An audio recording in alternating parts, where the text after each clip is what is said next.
आज आप सुने जितिया व्रत कथा। एक गांव था। उस गांव में दो बहनें रहती थी। एक अमीर थी और एक गरीब। बड़ी के नाम रिधि था और छोटी के नाम सीधी। रिधि गरीब थी। उनकी पति किसानी काम करते थे। जिस दिन काम मिलता था उस दिन घर में उनकी खर्चा होता था। जिस दिन काम नहीं मिलता उस दिन उनकी चूल्हा नहीं जलता था।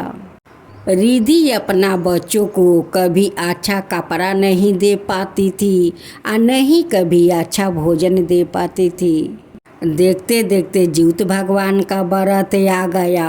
अब उनकी दोनों बच्चों कहने लगा कि माँ, काल तो जीउत भगवान का सभी लोग पर पकवान बनाएंगे। सुबह में जीउत भगवान को सभी लोग पकवान भोजन देंगे, चिल्लू सियारिन के देंगे, तुम नहीं दोगी? रिधि अपना बच्चों को समझाती है कि देखो बच्चों, अगर जीउत भगवान देंगे तो मैं ज़रूर जीउत भगवान को पर पकवान को भोग लगाऊंगी। रिधि सुबह में अपना बहन के घर जाती है या कहती है कि बहन, शाम को तो सभी लोग पर पकवान बनाएंगे या सुबह में जीउत भगवान को भोग देंगे। कुछ आज मुझे दे दो कि मैं भी बनाकर आज जीउत भगवान के सुबह भोग दे सकूं। बहन कहती है कि देख बहन, अभी हमारा घर में काम धंधा बहुत मंदा चलता है। जो है वो मेरा ही नहीं होगा, तुझे मैं कहाँ से दूं? रिधि लौट कर अपना घर आ जाती है। एक दाव लेकर वो जंगल में निकलती है लकड़ी काटने के लिए कि आज मैं लकड़ी काट कर बाजार में बेचूंगी और जो पैसा मिलेगा मैं जीउत भगवान को बनाकर सुबह भोग लगाऊंगी। रिधि जंगल के तरफ निकल जाती है।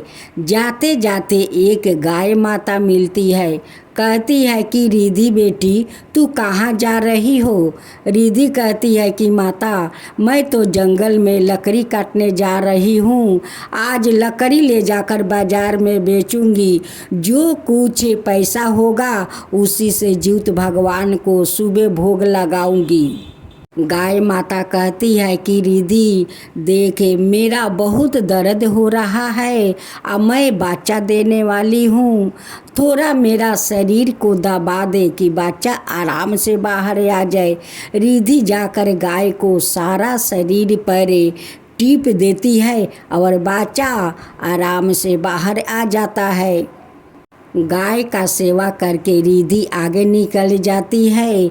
एक बुढ़िया माई बीच रास्ते में बैठकर वो कोका रही थी। कहती है कि बेटी, तू कहाँ जा रही है? रिधि कहती है कि माता, मैं तो लकड़ी काटने जा रही हूँ। आज बनाकर आज सुबह जीउत भगवान को भोग देना है। लकड़ी नहीं काटूंगी, नहीं बेचूंगी तो मेरे पास पैसा कहाँ से आएगा? उसलिए मैं जंगल में लकड़ी काटने जा रही हूँ। बुढ़िया माई कहती है कि बेटी देख, मेरा पाँव बहुत दर्द कर रहा है, मैं चल नहीं पा रही हूँ, थोड़ा पैर मुझे दबा दे। रिधि बुढ़िया माई को पाँव दबा देती है। बुढ़िया माई कहती है कि बेटी, अब मेरा पाँव में बहुत आराम मिल गया है, अब मैं चल सकती हूँ, तुम जाओ। फिर रिधि आगे निकल जाती है। जाते जाते देखती है कि एक मकड़ा के जाल में सांप फंसे हुए है। वो सांप कहता है कि रिधि बेटी, तू कहाँ जा रही है? देख तो मैं मकड़ा के जाल में फंस गया हूँ, मैं तो निकल नहीं पा रही हूँ, मुझे थोड़ा इस जाल से निकाल दे। रिधि उस जाल को काट देती है या काट कर उस सांप को निकाल देती है। कहती है कि आप जंगल में चला जाइएगा। सांप को निकाल कर रिधि आगे निकल जाती है।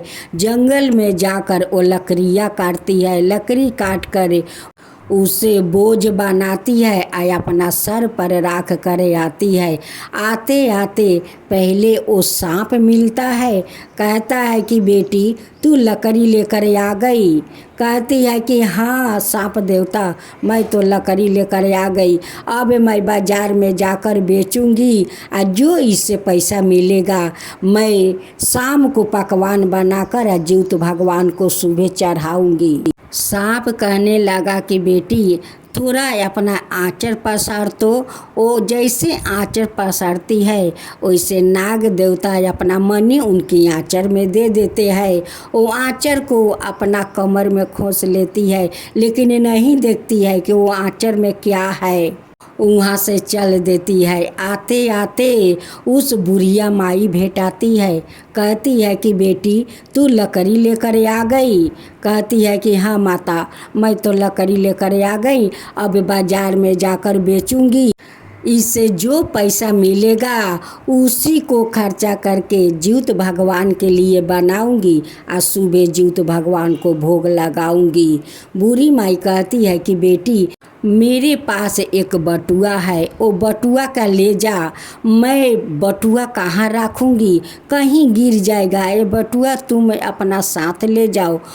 कहती है कि माता मैं तो सर पर लकड़ी रखी हूँ, हाथ से पकड़ी हूँ, मैं कैसे लूँ, आप इस आँचर में दे दीजिए। उस बटुआ में बहुत सारा मोहर था। उस मोहर को लेकर आती है। आते आते रास्ते में गाय माता भेटाती है, कहती है कि बेटी तू लकड़ी लेकर आ गई। कहती है कि हाँ गाय माता, मैं लकड़ी लेकर आ गई, अब मैं बाज़ार में जाऊंगी, लकड़ी बेचूंगी और जो पैसा मिलेगा उससे खर्चा करके जीवित भगवान के लिए कुछ पकवान बनाऊंगी या सुबह उन्हें भोग लगाऊंगी। गाय माता कहती है कि बेटी मैं जंगल में यहाँ कहाँ रहूँगी, मुझे अपना साथ ले चल बेटी। कहती है कि ठीक है गाय माता, चलिए हमारा साथ चलिए, हमारा घर में रहिएगा। गाय माता जाती है और रिधि के घर में बहुत सारा दूध देती है। रिधि कहती है कि पहले मैं इस आंचल का सामान अपना घर में रख दूं, तब बाज़ार में जाऊंगी लकड़ी बेचने। जब वो घर के अंदर जाकर अपना आंचल में देखती है तो उसमें सोना का मोहर है, सांप मणि दिए हुए है, बहुत सारा जेवरात उनकी आंचल में भरे हुए है। रिधि बहुत खुश हो जाती है इतना सारा धन देकर। कहती है कि मैं बहन के पास गई थी, लेकिन बहन तो मुझे इनकार कर दिया, लेकिन जंगल में सांप देवता और उस बूढ़ी माई मुझे इतना धन दिया है कि ये धन तो मेरा कभी शेष नहीं होगा। वो अपना बच्चों के लिए बहुत सारा कपड़ा खरीद कर लाती है, अपना पति के लिए लाती है, अपना लिए लाती है और बहुत सारा सामान खरीद कर लाती है। रात में बहुत सारा पकवान बनाती है और जब सुबह हुआ तो जीवित भगवान का पेट भर कर चिल्लू सियारिन को बहुत सारा भोजन देती है। हाथ जोड़कर कहती है कि हे जीवित भगवान, ये तो आपका कृपा है, आप तो मुझे इतना धन दिया, इतना धन कि मैं ये धन कभी शेष नहीं कर पाऊंगी। आज मैं आपको जीव खोल कर आज मैं आपको भोजन दे रही हूँ, इस भोजन को स्वीकार कीजिए। हे जीवित महाराज, हे चिल्लू सियारिन, इस भोजन को स्वीकार कीजिए। रिधि बहुत श्रद्धा भक्ति से जीवित भगवान को व्रत करती है। इधर गाय माता इतना दही दूध देती है, इतना दही दूध कि उनकी बाचा खा कर आनंद हो जाते हैं। दोनों बच्चों कहते हैं कि माँ हम लोग के कभी दही दूध नहीं मिलता था, देखिए गाय माता आकर हम लोग के कितना दही दूध खिला रही है। उनकी माँ कहती है कि ये तो जीवित भगवान का कृपा है, उन्हीं के दिए हुए तो ये धन है, उन्हीं के दिए हुए तो ये गाय माता है। रिद्धि अपना घर दुआर अच्छा बना लेती है। उनकी घर में तो धन धन आए से भर गया था। ज्यूत भगवान इतना कृपा किया, इतना कृपा कि उनकी कभी धन शेष नहीं होगा। एक दिन सीधी रिद्धि के घर आती है। उनकी घर दुआर देखकर बहुत अचकित हो जाती है कि इन्हें इतना धन कहाँ से आया कि इतना अच्छा महल बना लिया। ये लोग राजा महाराजा जैसा पोशाक पहनते हैं, अच्छे अच्छे भोजन खाते हैं। इतना धन आया तो आया कहाँ से। जाकर अपना बहन से पूछती है कि दीदी तेरे घर में इतना धन कहाँ से आ गया, इतना जल्दी तू महल बना लिया, अभी राजा महाराजा जैसे तू लोग पोशाक पहनती हो, अच्छा अच्छा भोजन खाती हो, ये सब कहाँ से आया। रिद्धि कहती है कि बहन ये तो ज्यूत भगवान का कृपा है, उन्हीं के कृपा से तो ये सब हुआ है। सीधी रिद्धि से कहती है कि बहन ऐसा तू क्या कर दिया है कि इतना घर में तेरा धन आ गया। तब रिद्धि कहती है कि तेरे पास गई थी कुछ लेने के लिए, लेकिन तू इनकार कर दिया। उसी दिन मैं जंगल में लकड़ी काटने जा रहा था, तब इन गाय माता मिली, उनकी बच्चा होने वाला था।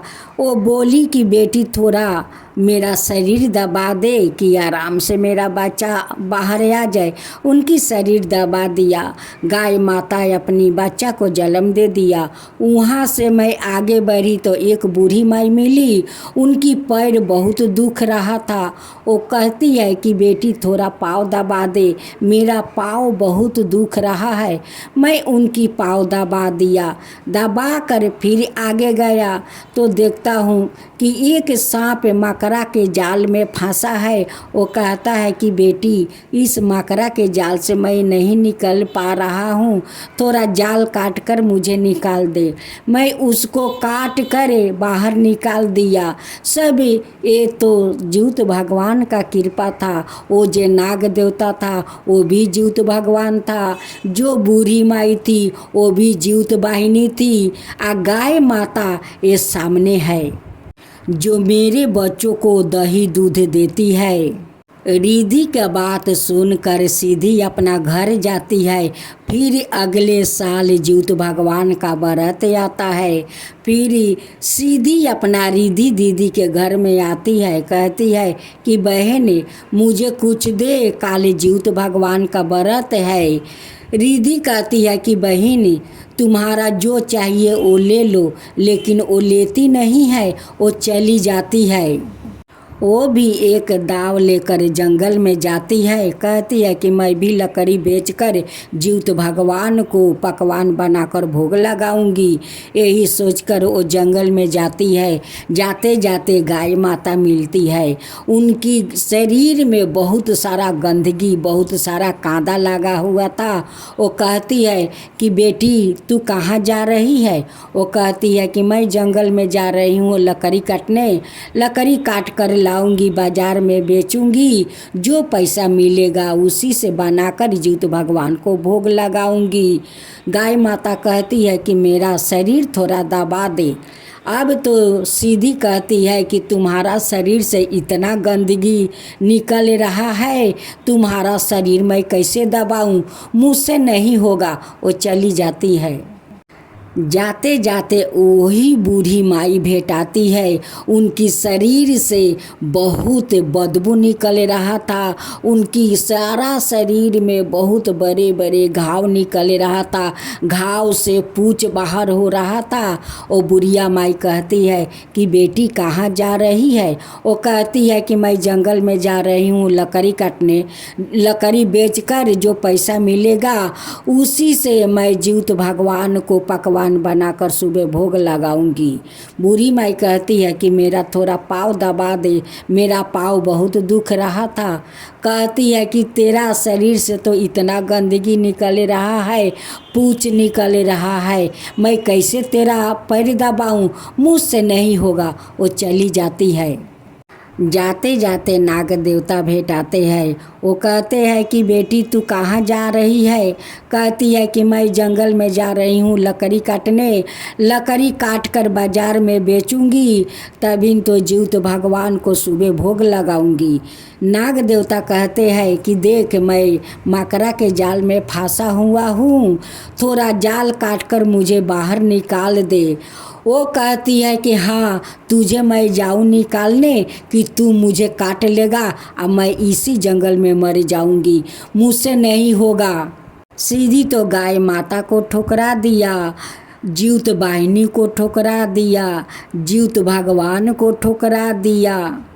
वो लकड़ी काट कर लाती है, बाजार में ले जाती है बेचने के लिए। सुबह से शाम हो गया लेकिन कोई उनकी लकड़ी नहीं लिया। वो मुंह बनाकर अपना घर चली आई। बहन का घर जाती है और अपना बहन से कहती है कि बहन रे देख सुबह से शाम हो गया लेकिन हमारा लकड़ी कोई नहीं खरीदा।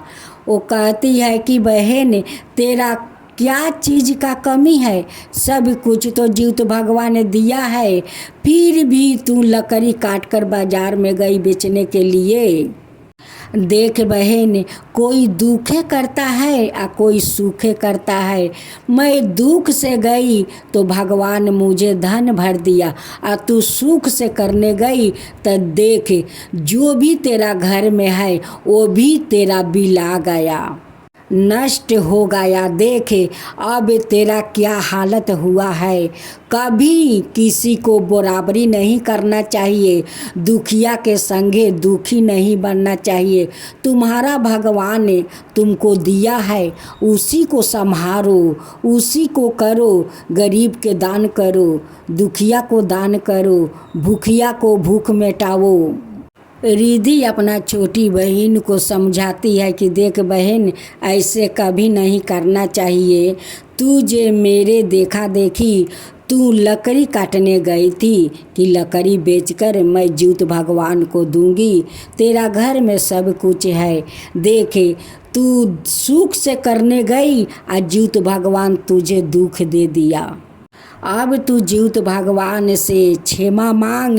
अब बोल कि जीवित भगवान अब ऐसा काम कभी नहीं करूँगी, अगले साल धूमधाम से बाजा बाजा करे मैं आपको व्रत करूँगी। फिर अगले साल जीवित भगवान को व्रत आ गया। सीधी जीवित भगवान का व्रत बड़े श्रद्धा भक्ति से करती है और जीवित भगवान उन्हें माफ़ कर देते हैं।